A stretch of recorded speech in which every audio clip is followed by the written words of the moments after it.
Bonsoir à toutes et à tous. Il est président de la Chambre de commerce et d'industrie de la Martinique, président du conseil de surveillance du grand port maritime de Martinique. C'est donc une personnalité importante en Martinique que nous recevons. Philippe Joc, bonjour. Bonjour, bonjour à ceux qui nous regardent. Très heureux de vous retrouver. Alex Cypria, Philippe Joc, s'est éteint le 26 octobre dernier, pharmacien de profession, chef d'entreprise. Il a également eu une carrière politique. Il a été élu à la Chambre de commerce et d'industrie de la Martinique jusqu'en 2021. Quel souvenir allez-vous garder de lui? Je garde le souvenir d'un homme engagé, d'un homme qui aimait son pays, qui passait du temps, qui consacrait du temps.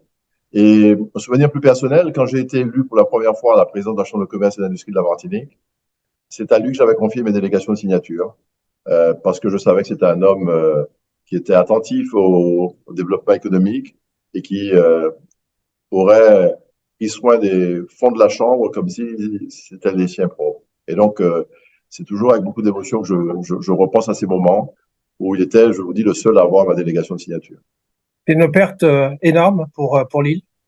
C'est une perte importante pour la Martinique. C'était un des hommes qui faisait le lien entre le monde économique et le monde politique.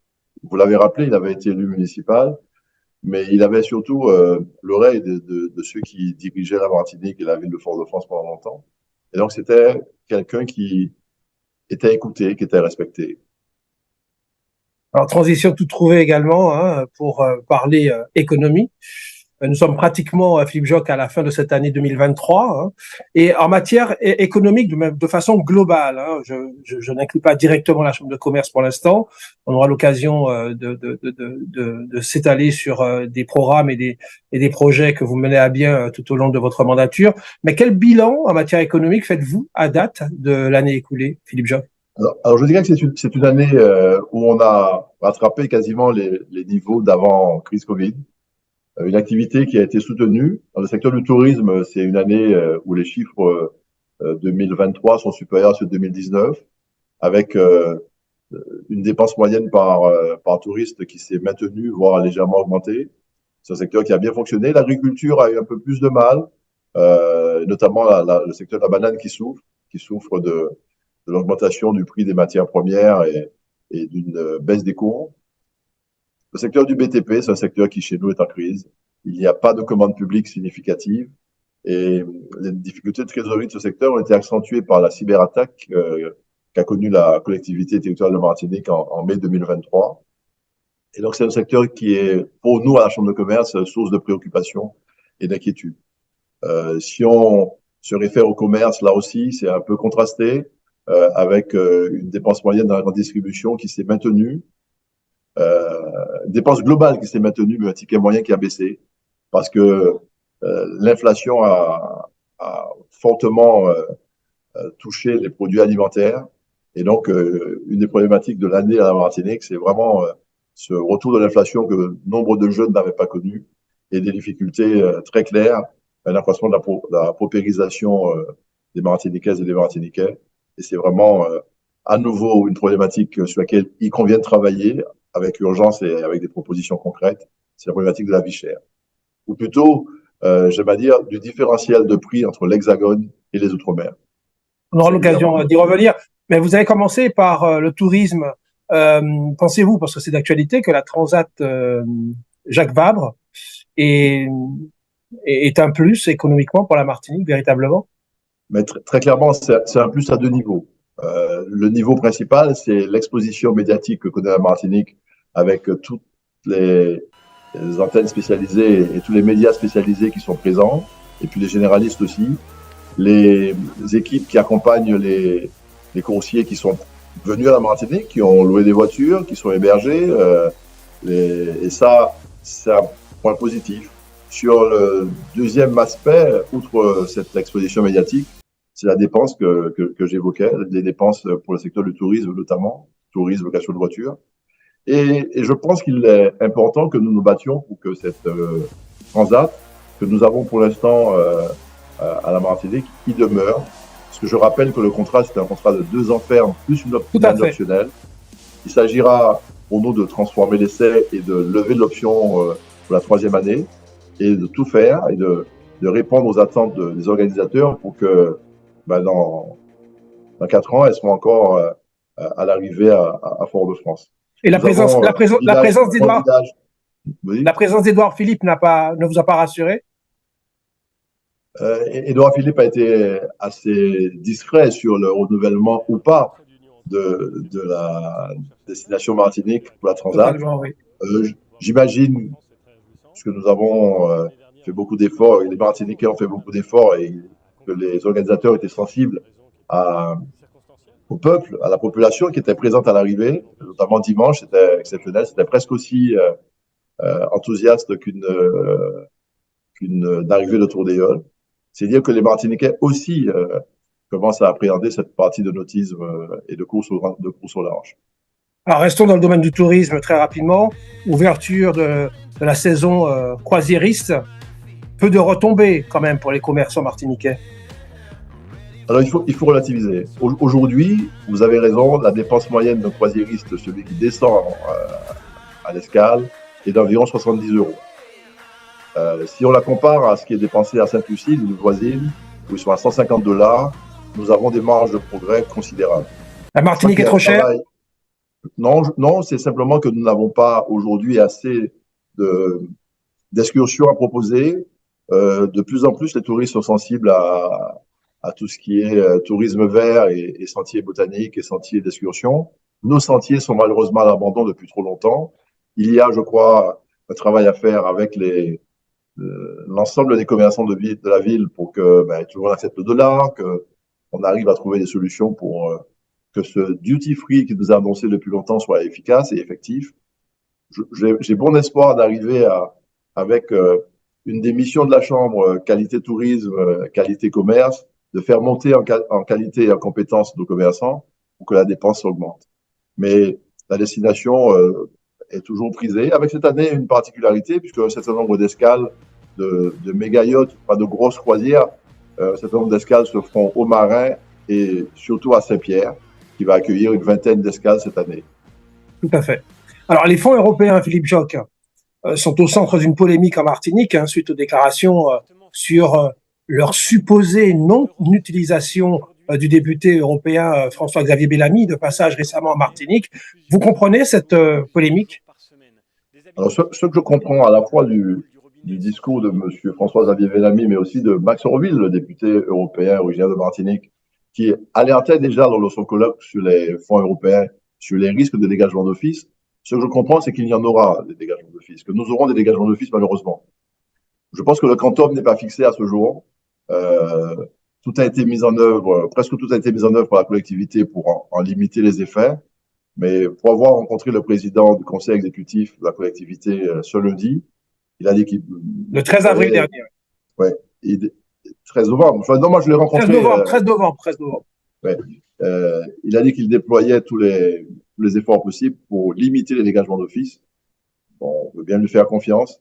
Je regrette simplement qu'à cette occasion, on n'ait pas mobilisé les chambres consulaires qui auraient pu faire le travail d'accompagnement plus proche et plus fort auprès des ressortissants pour les aider à préparer les remontées de dépenses et faire en sorte qu'on limite les dégagements d'office.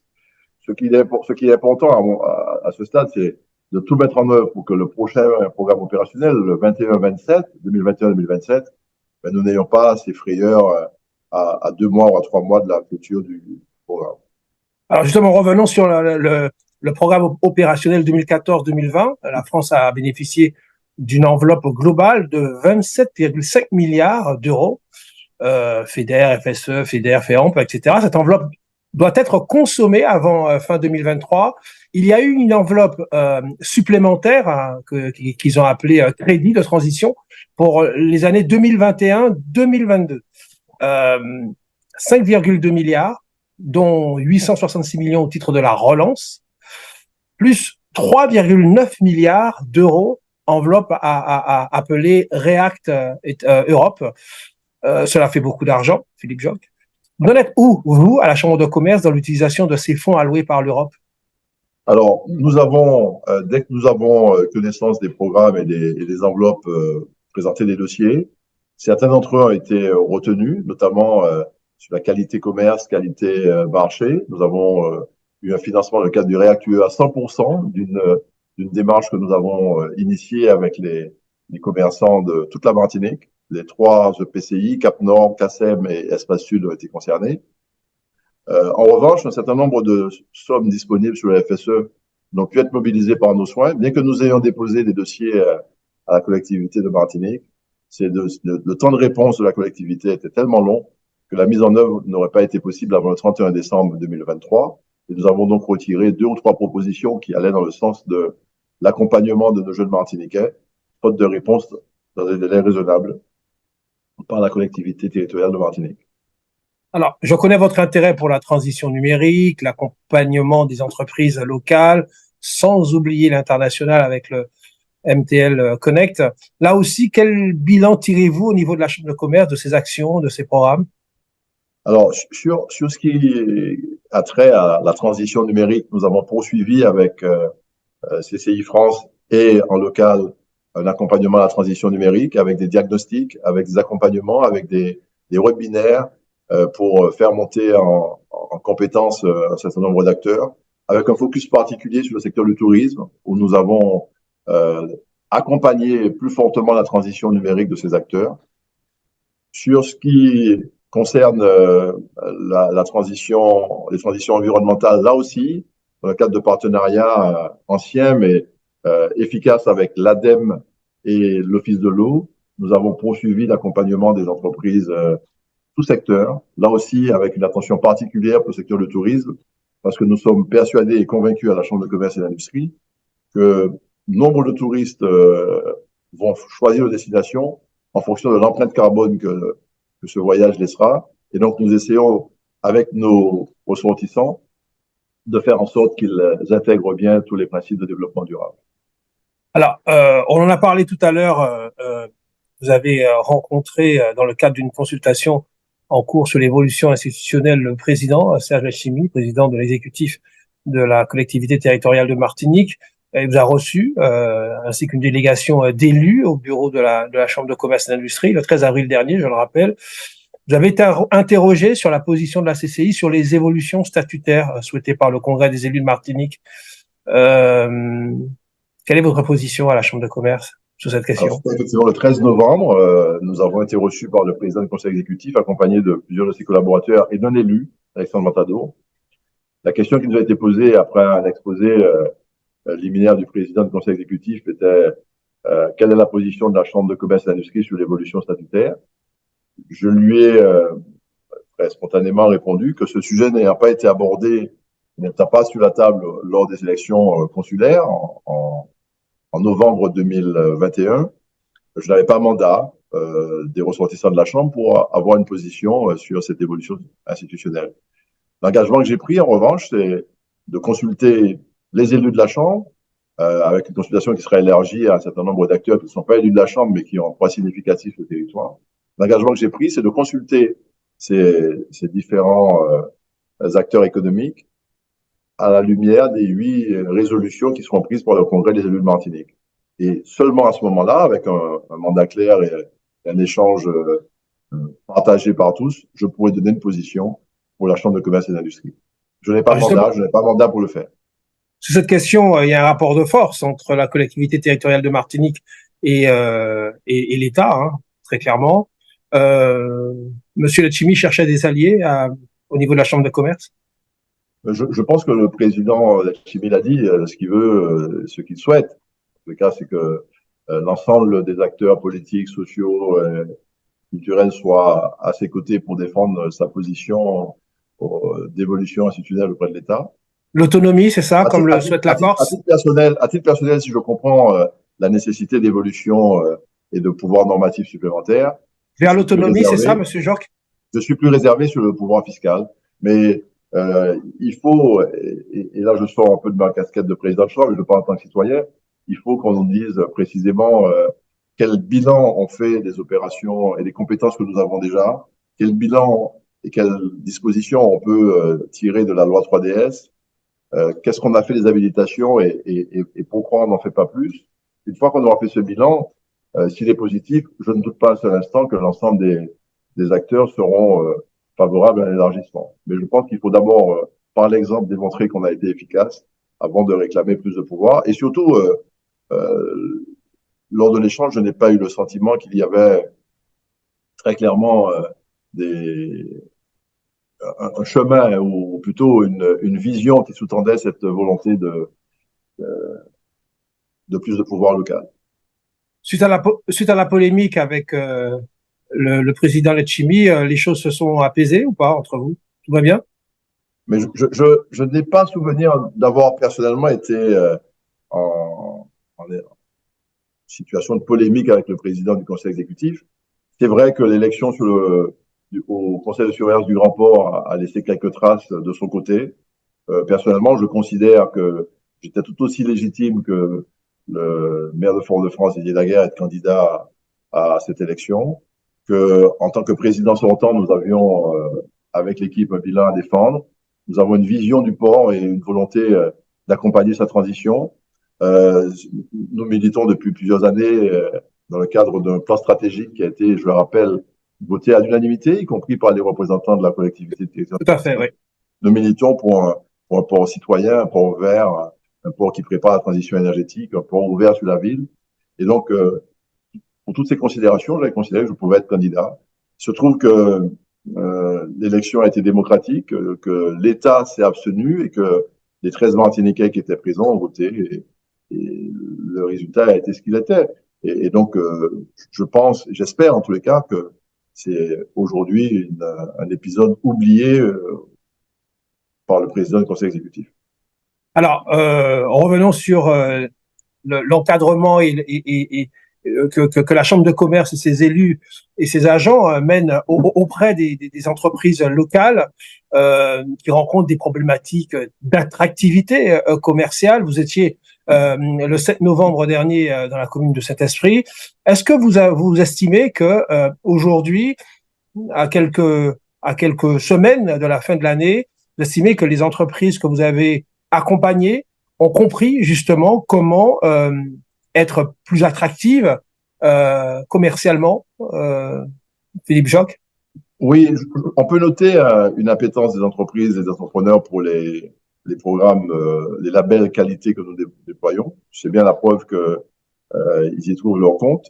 Quand on les interroge, ils disent tous que c'est un passage un peu compliqué, que ça prend un peu de temps, que ça mobilise les équipes, et que ça les fédère aussi, et que à terme, il y a des effets sur le chiffre d'affaires.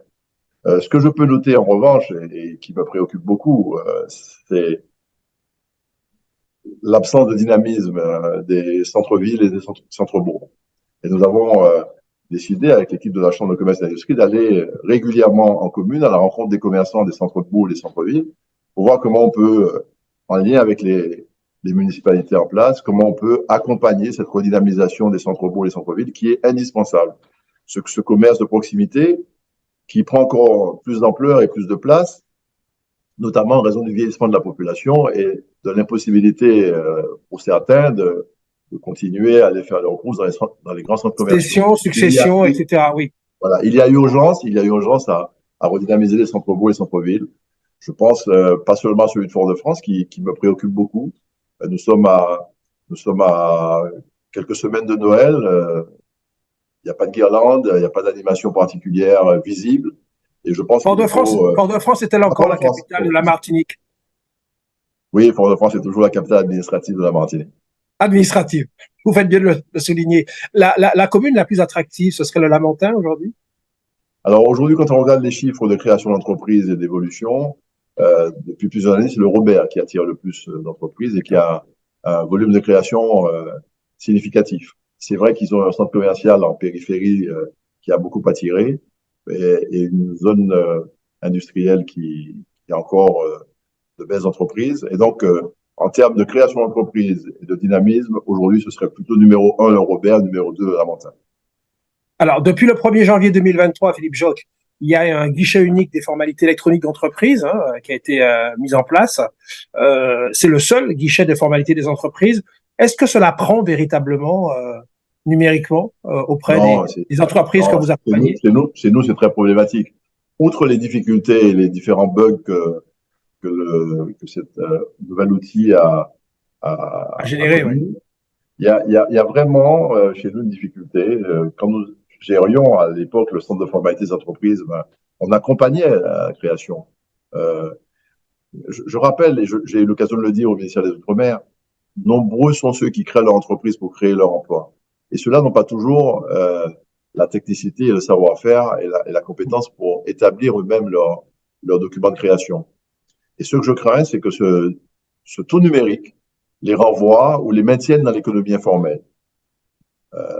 C'est tellement difficile Qu'est-ce que vous appelez économie aujourd'hui de informelle? créer que certains restent dans l'informel.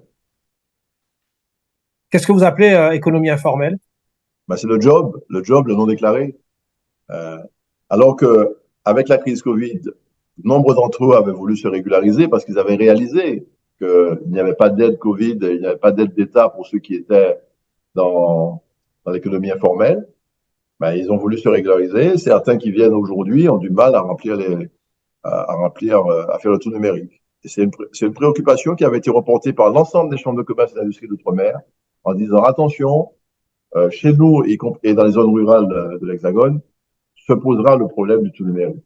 Mais les moyens des chambres de commerce sont réduits comme peau de chagrin depuis plusieurs années et nous n'avons plus les moyens de maintenir un CFE puisqu'il n'est plus financé. Alors, élargissons un petit peu notre questionnement. Allons vers l'international, puisqu'en fait, vous avez aussi participé, en tout cas, vous êtes intervenu dans le cadre du MTL Connect. D'accord, c'est un événement phare de la tech. Qu'est-ce que la CCI, en quoi vous avez contribué effectivement dans cette optique au niveau international? Déjà, je voyais que l'international, c'est pour nous un Challenge. secteur, un service qui fonctionne bien.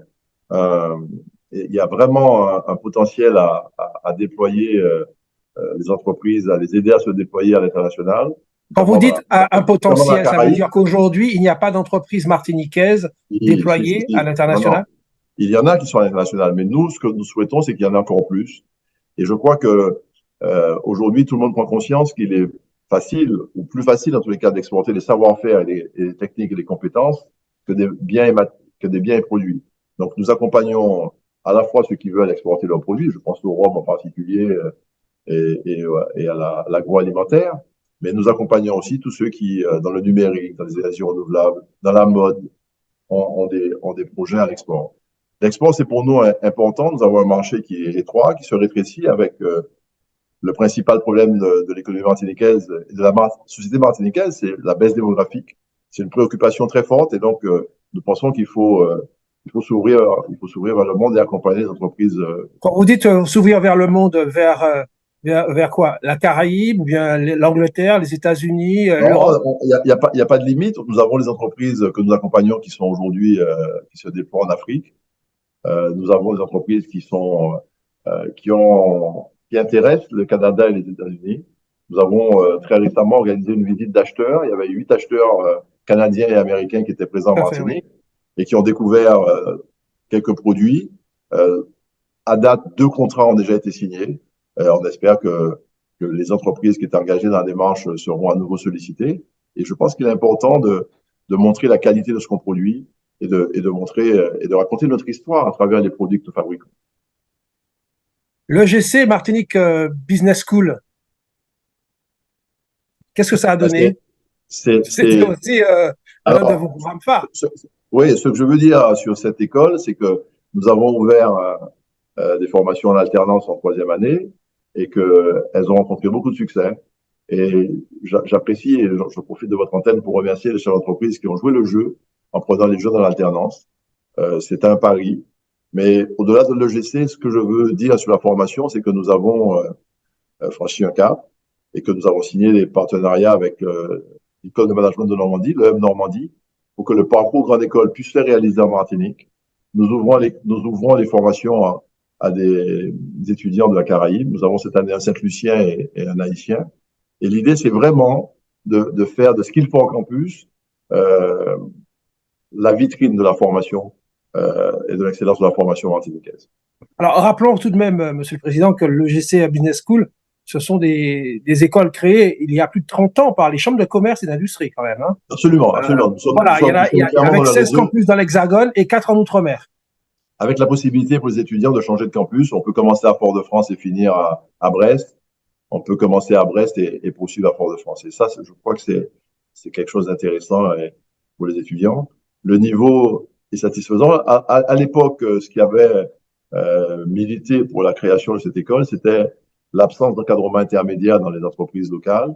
Et donc, nous étions sur un niveau Bac plus 3 pour créer et constituer un réseau de cadres intermédiaires martiniquais. Et je pense que la Chambre de commerce et d'industrie et mes prédécesseurs ont bien réussi en ce sens.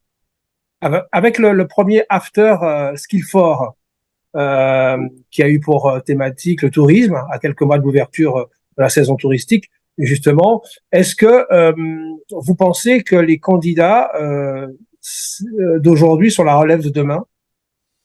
Très clairement, et nous militons pour cela. Nous souhaitons que la Martinique trouve chez elle ses enfants en capacité d'assurer la transmission reprise de ceux qui partiront à la retraite.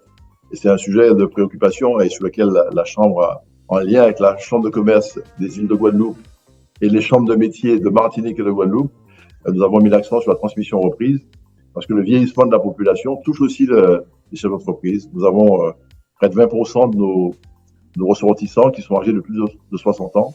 Et donc, si on n'y prend pas garde et si on ne prépare pas cette transmission, il y aura perte de savoir, de savoir-faire et perte d'emploi. Et vous pensez qu'aujourd'hui, nos jeunes sont inspirés par le tourisme, justement, toute la transition numérique? Nos jeunes sont inspirés par faire du business, c'est vrai. Oui. Il y a une vingtaine d'années ou une trentaine d'années, le Graal, c'était d'être fonctionnaire. Aujourd'hui, c'est de monter sa boîte, d'être son propre patron et dans des secteurs qui sont porteurs. Donc, il y a le tourisme parce que c'est, de notre point de vue, un secteur de développement pour la Martinique. Maintenant, et je l'ai rappelé lors de mon entretien avec le président du conseil exécutif, il faut qu'on définisse clairement la marque Martinique. Est-ce qu'on va vers du tourisme de luxe? Est-ce qu'on va vers un tourisme auquel cas il faut construire des hôtels et des hôtels de qualité? Est-ce qu'on va vers un tourisme patrimonial et historique ou est-ce qu'on fait du tourisme vert? Ou est-ce qu'on fait l'ensemble de tout ça avec qualité? Alors, pour terminer, la nuit de l'orientation, à l'heure où on enregistre cette interview, c'est le 18 novembre, de 15h à 21h, au stade Pierre Aliquer, à Fort-de-France, donc demain. Qu'est-ce que vous attendez de cette nuit de l'orientation pour les jeunes? Et pour nous, c'est l'occasion de leur faire rencontrer des professionnels qui vont leur parler avec passion et amour de leur métier, leur donner peut-être envie de suivre ces voies-là. Ce que nous voulons, c'est que ces jeunes se mettent au contact des professionnels, se disent quel métier m'intéresse, quel secteur m'intéresse. Et là, nous avons à la fois des rencontres entre étudiants, jeunes et professionnels. Nous avons des ateliers de préparation. Étudiants et également des chômeurs ou d'adultes en reconversion. Et des chômeurs en reconversion. Et c'est pour nous un événement phare. La dernière fois que nous avons organisé cette nuit d'orientation, c'était avant la crise Covid. Près de 9000 personnes avaient participé sur le Malécon à cet après-midi de rencontres. Et donc, nous espérons faire aussi bien demain au Stade de Dillon. Alors, dernière question, il nous reste quelques minutes, Président Joc. Vous suivez un peu l'actualité nationale, internationale. Est-ce que vous avez le sentiment que la Martinique est un peu touchée, impactée par tout ce qui se passe, notamment en Israël ou en Ukraine, en tout cas en Israël précisément? En Israël, oui, nous avons une communauté palestinienne à la Martinique et donc nous sommes très sensibles et très sensibilisés par ce qui se passe aujourd'hui dans la bande de Gaza et en Israël.